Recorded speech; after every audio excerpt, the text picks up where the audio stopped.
Ассалаумағалейкум. Қалдарыңыз қалай? Аман теңсейсіздер ме? Жағдайларыңыз қалай? Бүгін қазанның 11-і. Бүгін бір видео түсірейін деп шештім. Бұйырса енді алдыңғы видео аман есен шөп науқанымыз бітті. Шөпті үйіп алдық. Енді қыстағымызға қазір көмір сатып алдық. Сол енді қыстағымызға көмір апарайын деп ар жақтан бері қарай бір ат мініп келейін деп тұрған жайым бар енді. Сіздер қалайсыздар? Науқандарыңыз бітті ме? Шөптеріңіз қалай жинап алдыңыздар? Биыл шөп жиналды ма? Ауа райы қандай болып тұр? Бүгін күн тамаша болып тұр енді. Түнде енді -5, -7-ге дейін барады. Күндіз бірде салқын, бірде айбат. Бүгін айбат болып тұр енді. Солай малдар болса жайлаудан көшіп келдік. Бұзаулары бәрі бірге жүр енді қазір. Еркек бұзаулар кетті. Қайда кеткен енді? Алматыға кетті ма? Шымкентке кетті ма? Енді общем еркек бұзаулар кетті. Теп алып кетті. Ұрғашы бұзаулар қалды. Қазір енді жолшы бой көрсетіп отырам. Көрейік ағай. Міне менің көлігім келді. Осымен бірден келіп барамыз. Көміріміз мынау. Далаға апарайық деп жатырмыз.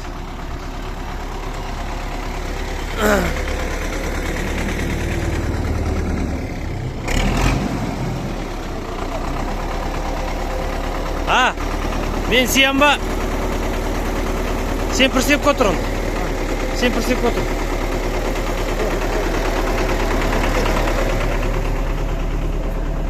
О, бісміллә. Ал, апарасындар ма мені? Оппа. Мен қайда отырам енді? Ал, жарайды. Бұйырса кеттік қалаға. Көміріміз міне.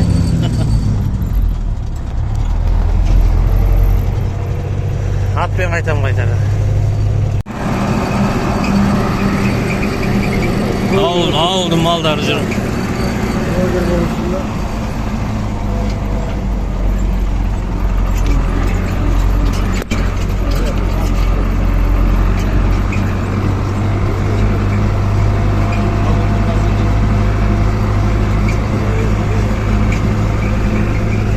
Оқа, кішіректе өт.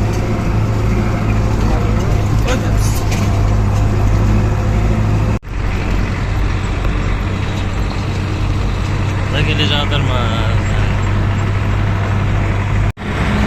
О, бұйырса жақындады. Келдік.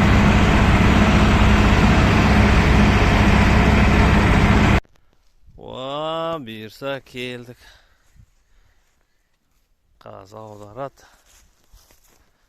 Мен мотоциклге отырып алайын да жылқыларды айдап берейін.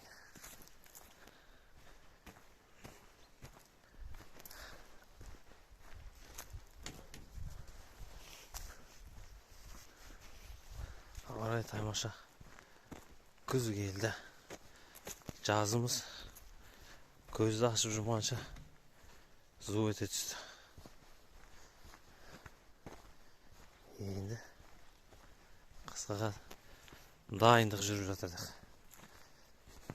Қырғызды өйім.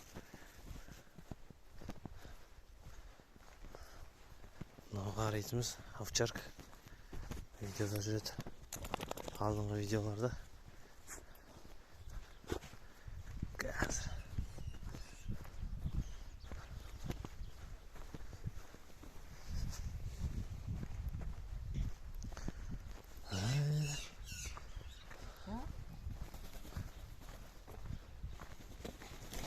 ой, бойыңыз ауысқандай көп қой. Мына біз күшіктер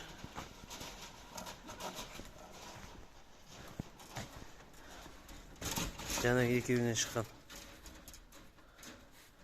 Біреуін бельгийский деп алған, біреуін енді овчарка. Қарасы. Біреу шешесін тартқан, біреу әкесін тартқан.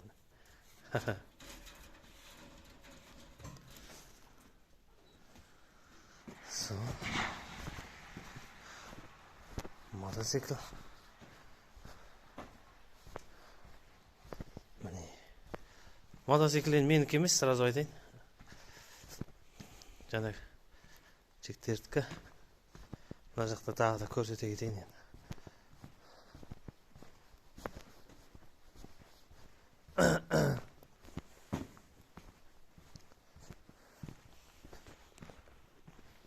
Мұнда жаңалар тұр. Кішкентай құлындарға жетім құлындар.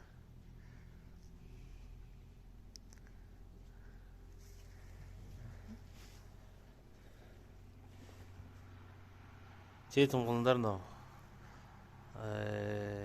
Енелер өліп қалған. Сонда бір 2-3 құлын бар. Солар ғой.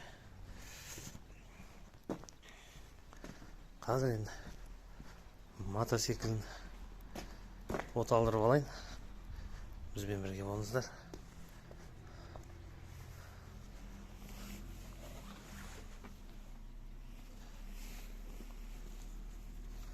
Так. Мотоцикл су жаңа. Міне мотоцикліміз су жаңа. Олар дейді. Реклама емес енді, бірақ жаңалығын айттым да. 1-2 күн ғана болған келген. Менікі емес енді. Дос баланыкі. Жап жаңа, сол жап жаңа мотоцикл. Айбай, көрейін енді. Қалай болады екен.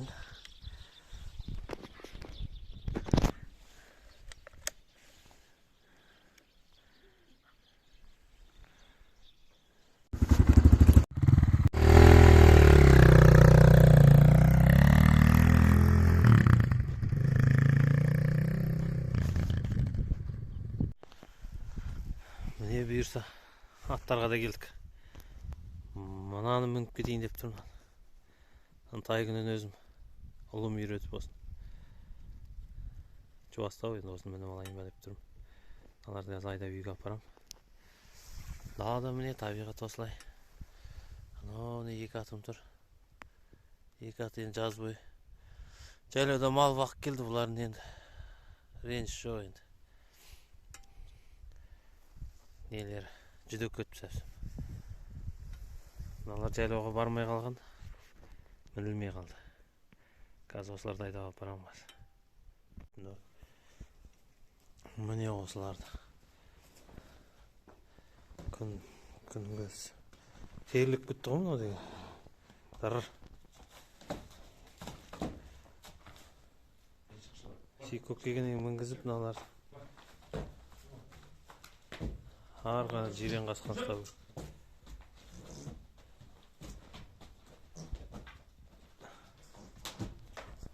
Дыр.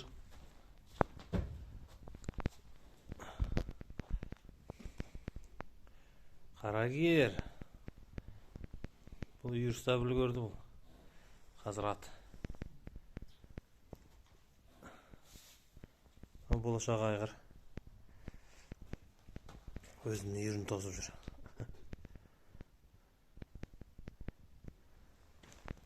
Мынау бақ торы деген, торка. Мен ана жирен атты ұстаймын. Жирен. Жаңа тор атпен жасты бұлар. Көктемде дөнен шығады.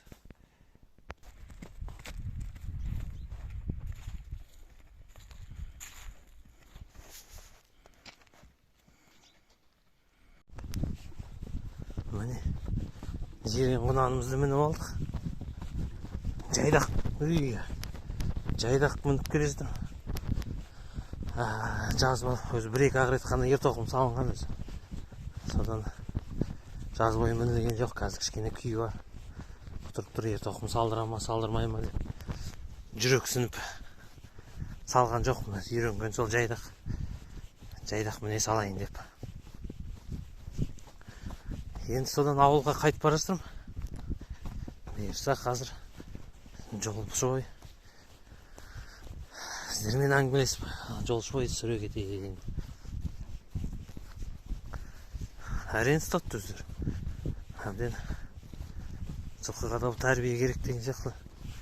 Бұлардан өніп отырмаса басып кішкене жаманатқа жан бітсе деген мақал бар емес пе? Жанына торсы қылдырмес деп. Содан енді мінейін деп бұларды кішкене басып аптықтарын жаз бойы мінілмей қалды. Сон жолда және мотоциклмен айдаған кезде екі атын тастап кеткем. Екі ат енді ол үлкен аттар, енді бізбен бірге келе жатқан. Олардың өзі бір-бірімізді ол аттарды қыр-сырын біліп алғанбыз. Олар бізді біліп алған. Енді мақтаса мақтағанға тұрарлықтай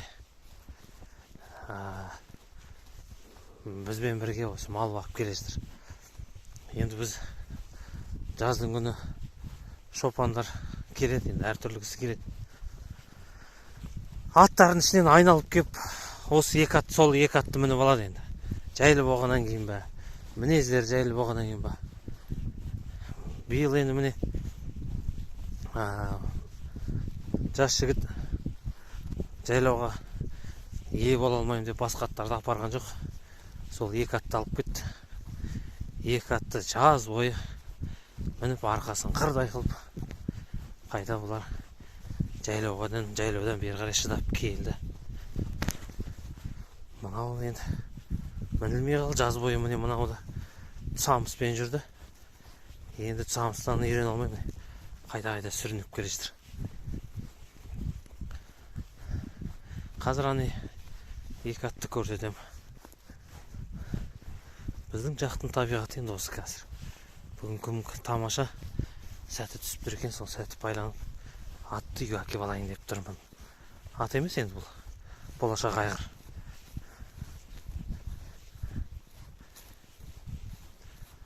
Көктемде ат қыламыз енді.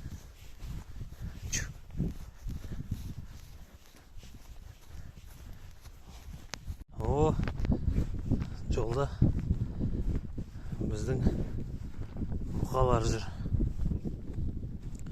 Сиырмен. Сиыр анау дикий деген сиыр. Мынау бұқаларымыз. Бұқалар енді арық күйек уақыты. Жаз бойы күйектен келді. Кішкене күйлер төмендеу. Жас бұқалар. 2 жасар бұқалар.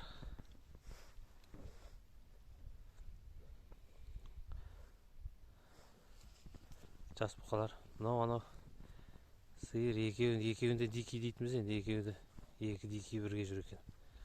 Бұлар жынды бұлар. Туған кезде де біз ауларыны кісіге жүгіріп атша шабады. Бұқалардың түрі осы міне. Күйектен кейінгі. Қазір күйектен бәсеңдеген уақыты ғой. Жайылып енді бұлар енді күй жинап жатыр. Жаз бойы жұмыс жасады. Мынау міне бұрынғы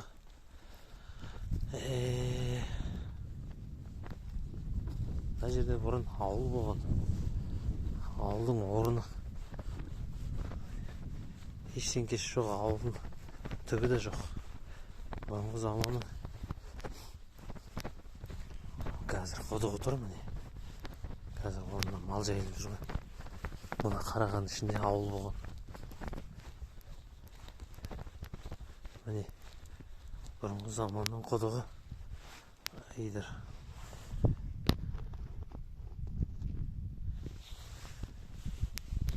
Dır. Şimdi birdenki var mı жоқ па? Сол күйінше тұр ғой мына құдық. Терең екен.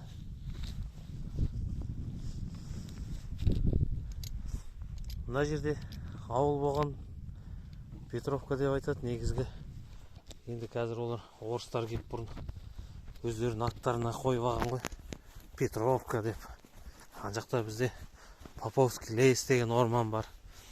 Бұл енді қайдағы Петровка, қайдағы Петр.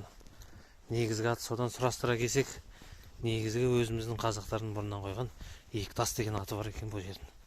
Негізінде. Бұл енді Союз кезінен Петровка деп халықтың санасына сіңіп кеткен. Негізгі Петровка емес. Біз енді келешек ұрпаққа бұл жердің атын өзі қазақша атауымен ататып үйретіп жатырмыз енді. Қазір мына жерде сіздердің жаз бойы жүрген өзіміздің беткестар аттарымызды көрсетейін деп тұрмын. Түріне қарап енді аяныштақ енді. Сәпсем осы жаққа келгеніне қайда тәуба. Осы түрлерімен малды айдап қайтты олар бері қарай. Сол ағайын. Жолшыбай менімен бірге болыңыздар. Жолшыбай қазір жолда ауылға дейін табиғатты көрсете кетейін. Көрінсе, жайлаудан келген малын түрін көрсете кетейін. Мал енді алыста жатыр бізден. Әне. Бір-екі атымыз. Қарат пен жирен ат. Жирен ат екеуі де шанаға жегіледі. Әмбе бап аттар енді. Бұл айтқанда. Осы екі аттың арқасы деп білеймін мен. Бірақ енді аттар қазір енді бір жұма қазір жайылса күйін көтеріп алады ғой. Сонда да енді бұл аттар бізге ыстық енді. Біреу 13-те, біреу 14-те. Енді 13-14 деген қалай ойлайсыздар? Кәрі ме, кәрі емес пе? Комментарияға жаза кетіңіздер.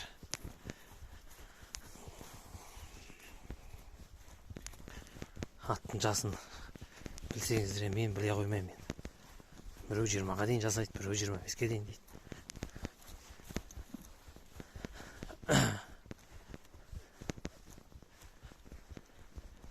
Қазір.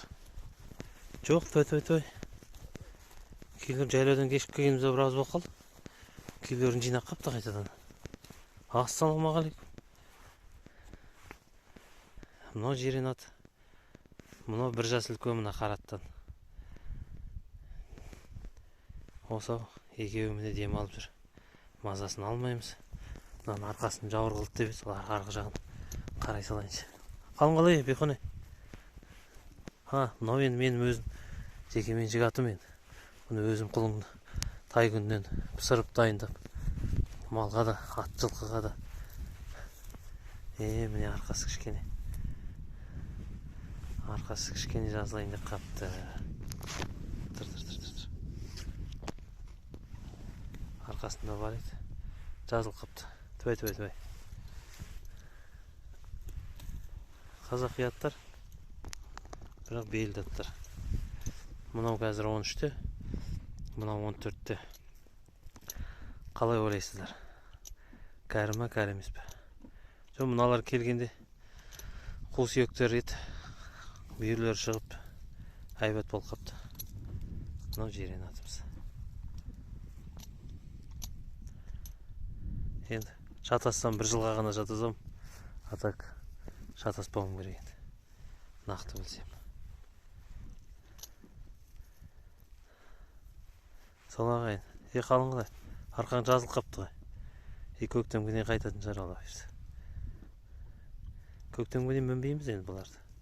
Осылай жүреді.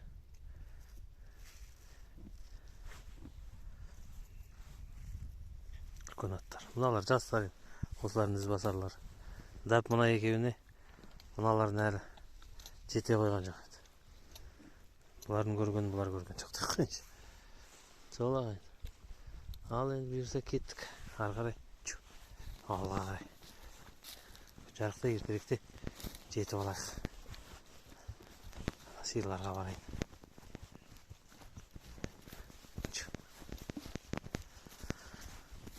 Комментарияға жазып беріңіздер. Ұмытпай. 13-14 линия болса 14-15 жас деген Кәрі ма, кәрі емес пе, міне статқа жұмыс, шаруа атқа. Біреулер кәрі дейді, біреулер жас дейді. Кәрі дегенге қимаймыз. Жас дегенге де қимаймыз, жұмысқа сала бергенге. Сонымен жүрміз. Жастар болса міне піспеген. Бір жұма мінсең, құлақтары салпиып, қабақтар түсіп, арбиып шыға келеді. Бір жұма не? 3 күн 4 күн мінсең, сөйтіп шыға келеді. Пісіру керек енді. Қазір енді көпке топырақ шашпайын бәріміз енді. Мына Қытайдың мотосы келгелі. Бәріміз атқа мінуді де қойып бара жатырмыз ғой. Бәріміз бір мотоциклмен. Әрине ыңғайлы енді. Тез, жылдам. Барып қайтқанға, малын түгендеп қайтқанға, мал іздегенге о жағына ештеңе деп айтпаймын. Бірақ атты да мініп тұру керек па деймін. Өз басым жақсы көрем. Күнде мінем деп айтпаймын, но мініп тұрам жақсы енді. Ұнайды өзіме. Аттар міне осы мотоның арқасында, мотоның арқасында төзелмеген. Мүлдем төзелмеген. Ет болса. Жаңағыны ұстаған кезде тура мінуге көзіне қарап, мінуге қорқып тұр едім. Біраз жүріп едік, міне уже тебіне бастадық. Бағына тақымды босатуға қорқып тұрмыз. Сондай қазір.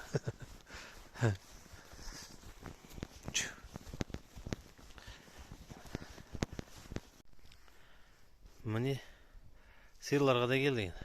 Мынау бөлініп кетті. Жайылып қайтып бара жатыр, ар жаққа суға қарай түсіп барады. Мыналар енді. Тұр.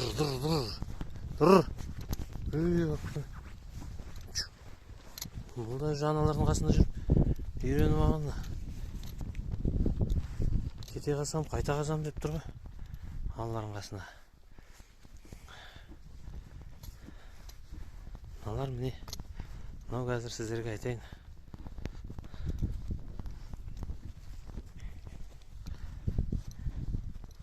Екі 2025-тің бұзаулары мынау. Біз енді Қызылқасқа неғұрлым бұқаны, тоқалыны қосуға тырысамыз, мүйіз бұқа қоспаймыз. Міне 2025-тің бұзаулары. Еркек бұзау жоқ, еркек бұзаулар кетті. Міне шешелерінде мүйізі бар енді. Бұқа қосқанымен міне бәрі тоқал болып келештір. Бұзаудың көбі мүйізісі болады ішінде. Бірақ аз ғана болады екен, көбіне кейін тоқал болады екен. Тоқал ыңғайлы бізге. Мынау биылғы 25-тің бұзаулар осындай. Кішіректеу ме? Кішіректеу. Түсі қоса. Тағы да көрсетейін.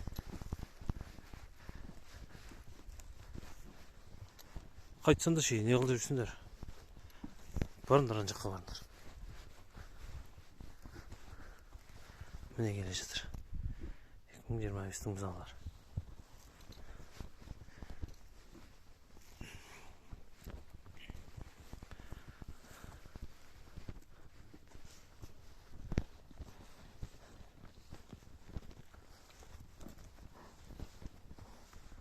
Мынау да бұзау.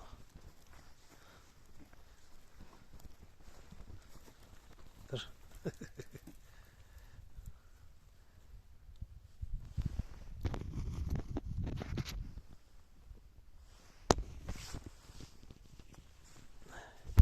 Үйдір мынау тоқтамай тұр. Осыны қоямын. Осылай ақырындап Қызылқасқаланып, Қызылқасқа қып жасап келе жатқан ойымыз бар еді. Бірақ енді бұл жылдап бұқа қосып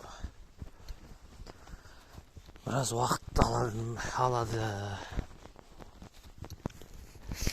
Бұқасында таңдап қосып, жақсысынан, айматынан, дене біті сүйегіне қарап, түсіне қарап. Сол, бұйырса енді кеттік ары қарай ауылға. Менімен бірге болыңыздар. Ары қарай мал көрсетемін деп айта алмаймын. Табиғатпен ауылға дейін серуендеп әңгімелесіп қайтсақ болады.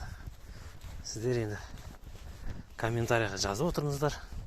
Ойларыңызды, пікірлеріңізді, лайктарыңызды басып отырыңыздар. Күн тамаша, ақырындап келе жатырмыз. Сол жаңағы мен айтқанымды айтайын дегенім, бізде мен табиғат осындай ғой. Сондай жаңағы қуыстардың бәрін, өзінің атаулары, бұрынғы қазақша атауларын бәрін жоққа шығарып, қазіргі өздерінің аттарын қойып, орысшалап қойып тастаған. Жаңағы айттым ғой, Поповский лес деп қойған деп. Оны қуыстан жер. Поповский лес дейді, жаңағы неме деді? Березняк деді енді ол. Қайыңды деген сөз ғой қазақша енді. Сонда енді біз ақырындап келешек ұрпағымызды, өзіміздің балаларымызды өзінің атауымен атауға тырысып келестіреміз. Су қалың, су көтеріліп апты міне, қызыл су ма, жаңбырдың су ма. Бұйырса ақырындап аяндап қайтып бара жатырмыз. Қазір көрші қыстақтың қасымен өтем. Ол жерде түсіріп өтем. Мынау осылай таудың қасында келестірміз. Атым қипылыққа салып келестір, артқа қайтам деп. Тура жүрмей. Не әрбір жан-жаққа бұрылып кетіп тұр қайта. Мұны біраз кішкене тәубасына келтіре олайын. Міне ғой мұны, орыстардың айтып жүрген березняк дейді. Қайдағы березняк, қайыңды ғой енді, қазақша. Ол кісілер бұрыннан бұл жақты мекендеген жоқ қой, бұрыннан ата-бабамыз осы жақта тұрған. Осы қайындының ішінде қайыны деп өз атауымен келестен үйретіп жатырмыз енді. Бірақ бұрын кісілердің сана сезіміне березняк деп кіргізіп жіберген. Бұл енді бізде қайыңды болады. Міне шығып келе жатырмыз.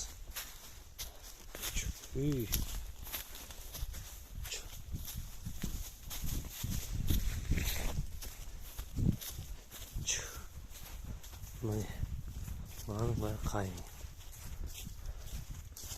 Қайың болғанда қандай.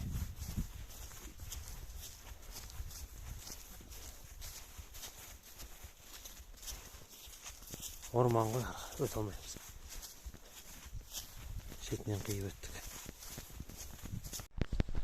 Міне алдымызда қалың топ құрышып жатыр. Міне кетті. Мыналар тіпті көп қой. Астын үстіне шығайын тек кездірміз. Міне кетті. Құрғалын екен мына жерде. Құрғалын демекші. Қазір енді далада байқап жүрмесе былтырдан бастап біздің жақта қасқыр емес аю көбейіп кетті. Бұрындар енді біздің кезде бұрындар енді болмайтын енді ол аю деген. Далада емін еркін енді қасекеміз бар енді үйренген. Болды. Сол ғана болатын енді. Басқа жақтарда, басқа көрші ауылдарда кездескен болады, но бірақ көрдім, аю көрдім, аю малға тиісті деген болмайтын ондай нәрсе. Әйтеуір бар деп естисің, болды. Оны ешкім көрмегенде білмейді. Міне жастар болса осылай міне тасқа шыға алмайды. Осыған міне төсеу керек болады. Қазаналар болса мына жерге асфальтта жүргенде жүріп тұр. Сон міне 2 жыл болды. Далада бізге дейін келіп алды. Аю деген қалың. Бұл уже аюдың қалыңдығы соншалықты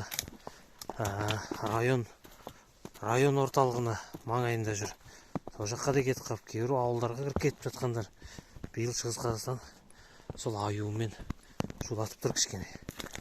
Ауыл мекендерде малдарына шауып, маңайымызда көрші ауылда биыл жалпы қосқанда 18 бас енді. Жылқы сиыр бәрін қосқанда 18 басын жеп қойыпты енді, аю құлап тастапты. Басқа көрші ауылдарда сөйтіп айғайлап жатыр.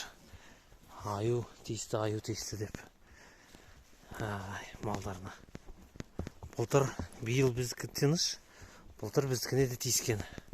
Былтыр біздің бір жәнегіндей 2 жасар дәу бұқамызды құлап тастаған. Құлап, бұл бәлелерін құлатып көміп тастайды екен. Құлап көміп тастапты. Зорға таптық. Сондай ағайын. Міне бір тастың қасына шықтық. Міне тас үйінділері бізде оба дейді. Сіздерде қалай дейді? Жазып жіберіңіздер, кейбіреулер қарақшы дейді екен. Біз енді оба дейміз енді. Таудың бастарында. Сол былай қарай сіздерге жан-жағымды түсіріп қояйын. Тастың үстінде тұрған міне осындай жерде тұрмыз. Мынау қалың тоғай. Қуыс.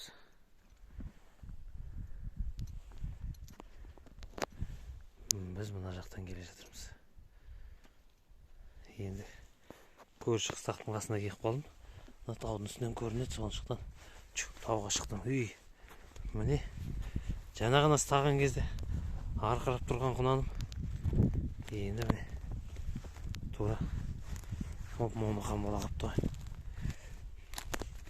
Оба дейді мынаны бізде. Жазып жіберіңіздер енді. Сіздерде қалай дейді?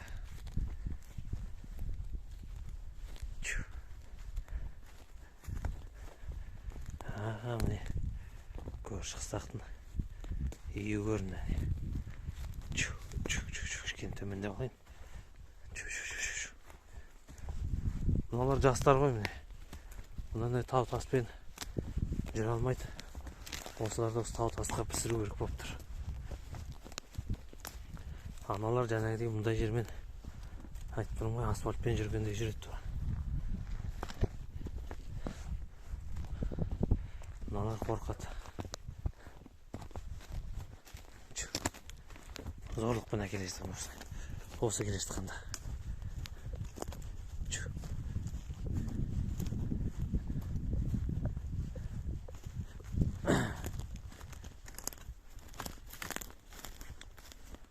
Мынау міне тасбақаның сыртындағы тасы, ішінде тасбақасы шығып кеткен.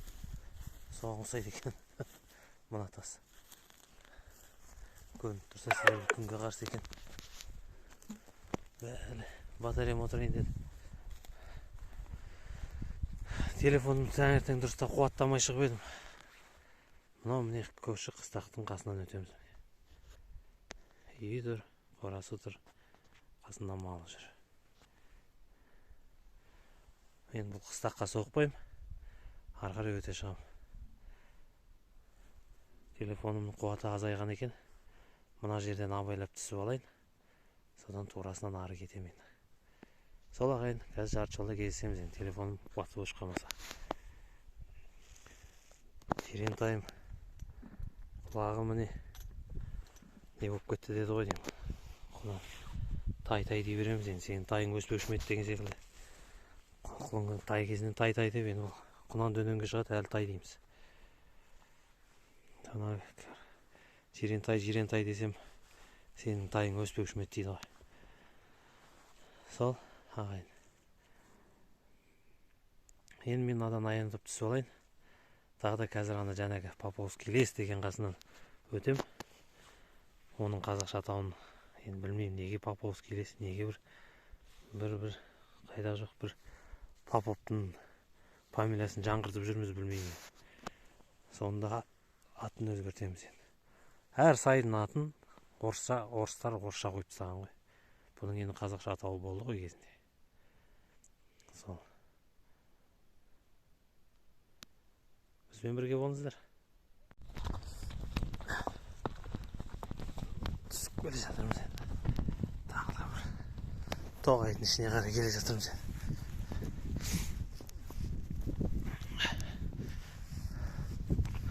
Былай, жол былай.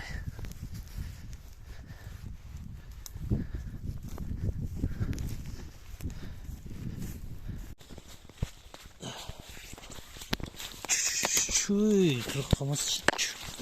Шақпыз болар ма екен?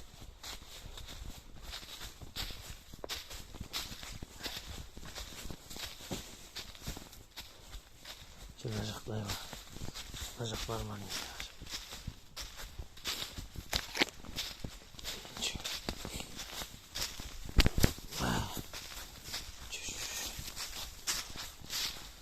Қызыл тікенекте киімден өте шығады.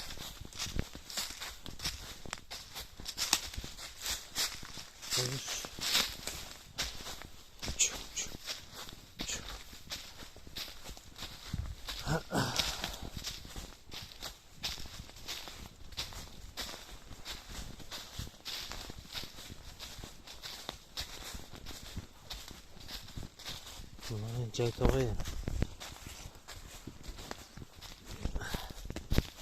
кішкентай ғана ортасынан қиып өтсек долана емес пе? Долана ғой деп. Долана пісіп тұр екен.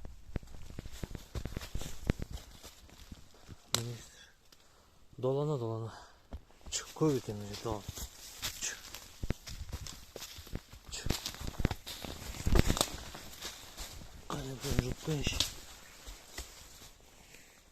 Тұр.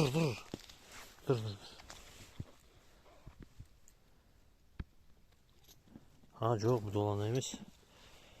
Жоқ, жаман жер. Долана екен десе. Долана қалың болады енді біздің жақта. Долана емес екен. Долана екен десе.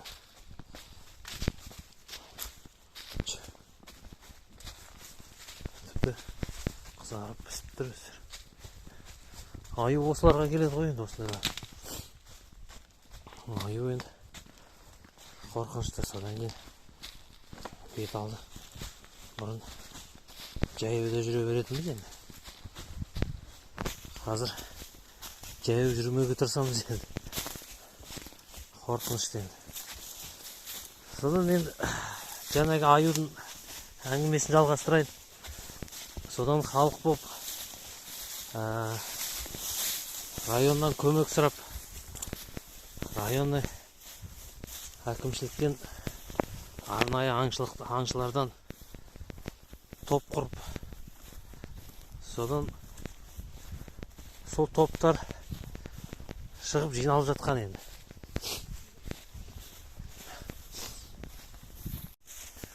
Жиналып енді сол шығамыз деген. Сол топтар енді бірдеңке атты ма атпады ма енді білмейміз. Мынау міне енді қабанның қопарып тастаған жері. Бізде бұрын қабанда кейіннен жоғалып кетіп еді, қайтадан пайда болды. Мұны бәрі бағана жұлқынып тұрған атын ұстатпай жүрген. Тебіне бастадық қой. Сол арнайы топтар, аңшылардан құрылған топтар жиналып жатқан. Сол аңшылардың тобын бірдеңке істеп атты ма атқан жоқ қой, белгісіз, бірақ сол түкте таппады ғой деймін деп ойлаймын негізінде. Бірақ енді сол енді негізгісі аюдың да көп болғаны жаман болып тұр. Ол мына жердің бәрін қабан жайып тастап деген. Қопарып жер жатқандай. Аяқ баспай қалды ғой сен. Әлі өте жеткен жоқпыз. 3 күнде қоямын, сен 3 күн емес. Әлде қолымда қамшы жоғын сезініп келе жатсың ба? Зерентай.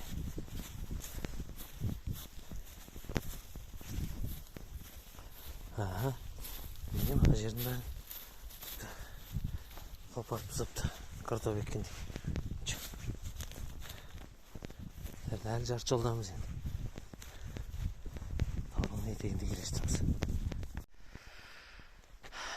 Міне жаңағы Поповский лес деген мынау аузы. Мынау енді үлкен сай орман болып кетеді енді. Орман болып кетеді. Соны Поповский лес дейді. Соны айтам мен неге Поповский лес болу керек бұл? Неге басқа мысалы қазақтар көп қой. Неге Арманский лес? Арман орман. Тағы да көп қой, сондай болмайды екен деймін да. Сол. Қазір аузында тұрмыз, таудың үстінде. Дөңнің үстінде. Ары қарай кірсе бұл енді біраз жерге дейін барады. Бұл сондықтан Поповский лес деп аталады. Сол. Біз ары қарай кірмейміз. Біз мына жақпен кетеміз. Жирен. Жирен құнаным.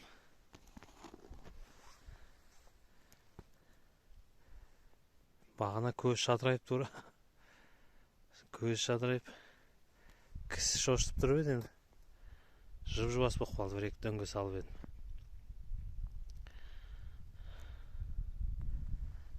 Жас енді бұл. Бізде жайдақ болғаннан кейін енді бұның да арқасы ауырды, біздің де бір жеріміз ауырды деп қойыншы. Біраз қалды енді соған шыдайын. Ер тоқым салуға қорықтым, тағы да айтам. Енді бүгін кішкене бір-бірімізге үйренісіп алайық деп. Ертең ер тоқым саламын. Кереметте асауға мінем деп айта алмаймын енді. Мен де енді аттан мінеміз, бірақ асау мінем деп айта алмаймын. Сондықтан бізде кішкене құлақтан бастап жалдан жармасып мініп алатын адам емеспіз. Бұйырған енді ақырында мінеміз. Сол ағайын. Біраз қалды енді. Табиғат міне. Видео ұнаса тіркеліп лайк басып қойыңыздар. Ауылға да біраз қалды енді. Біраз жол жүріп алайын. Қазір ауылға жеткенде түсіремін. Мына тауды ассам, екі тау тұр екен, екіден ассам ары қарай ауылға жетем бұйырса. Сол. Міне бұйырса ауылға да жетіп қалдық. Бізде деймін да. Мынандайлар көп міне. Міне қанша енді, аттан түсейінші мен. Міне енді бұрынғы заманнан қалған бұлай ені 50 сантиметр міне. 50 сантиметр. Ұзындығы где-то бір жарым. Мынау не нәрсе енді? Міне қасында тұр. Осындайлар көп, бір алдында бір видеода түсіргем. Міне мынау енді. Мынау міне домалақтасып кеткен. Былай кеткен. Міне мына жерде. Тағы да малдың жолында тұр. Міне құрған енді осылайдан. Бұл не деп ойлайсыздар? Біз енді өзіміз білмейміз бұндай нәрсені. Міне мынау. Міне қатар қырлап қойып шыққан. Міне былай кетті. Жартысына дейін бар. Жартысына дейін жоқ. Жартысы жоқ. Көп енді. Бұл ауылдың маңында. Ары қарай далаға шықсақ, ол жақта тағы да көрсеткем, тіпті көп ондай. Мынаны енді мен бірінші рет көрдім. Міне мынау да мына жермен ұштары шығып тұр. Міне былай қарай кеткен. Міне тұр. Мынау міне да қырлап тұр. Бейт бола ма енді? Бейт болса жаңағыдай кішкентай 4-5 немене жүрсін. Мына екі қатар салыпты екен. Міне. Мына бір қатар. Міне екі. Міне мен неге салды екен? Осындайлар көп ғой. Бейт па, не нәрсе енді бұрынғы заман не де болса енді бұл көне ескі нәрсе деп ойлаймын. Міне. Мына жерде былай қайнатты. Былай бір домалақ, екі домалақ, біріне бір қосылған. Тағы да келестіміз. Мына жер ой мен шұңқыр. Міне де тұр. Міне қырымен тұр.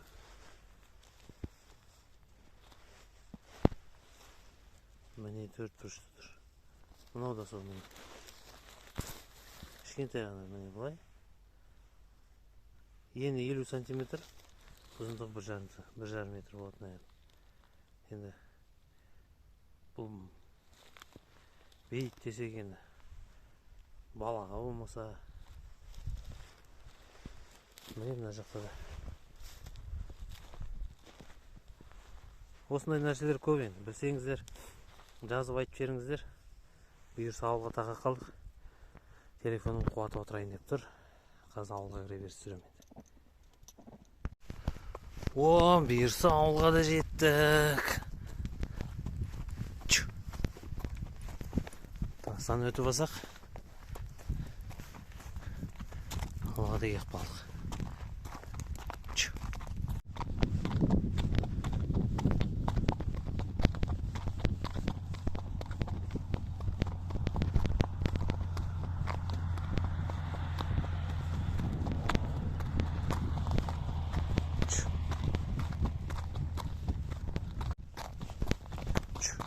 Tüy.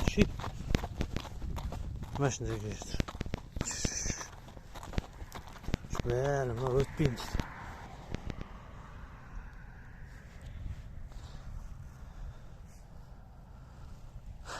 Пропускать ettir. Пропускать ettir. Жақындай ғой. Асфальтты басып кетті. Трастан өттік. Мына жерден дәу салып жатыр. Шипырды домалатып осылайынан қолдан шығара салады екен ғой өздері. Станоктарымен. Міне бұйырса келдік. Жирен тайымыз бұйырса орнына келді, бағаны жынданып тұрды. Арқасы ауырды ма, ауырған жоқ па? Арқасын білмеймін, но арқасында отырған жер енді ура деді ғой. Қалжың әрине. Сол, бұйырса жеттік. Видео ұнаса лайк басып тіркеліп қойыңыздар. Келесі видеода кезіккенше мен енді шай ішуге кеттім енді. Сау болыңыздар.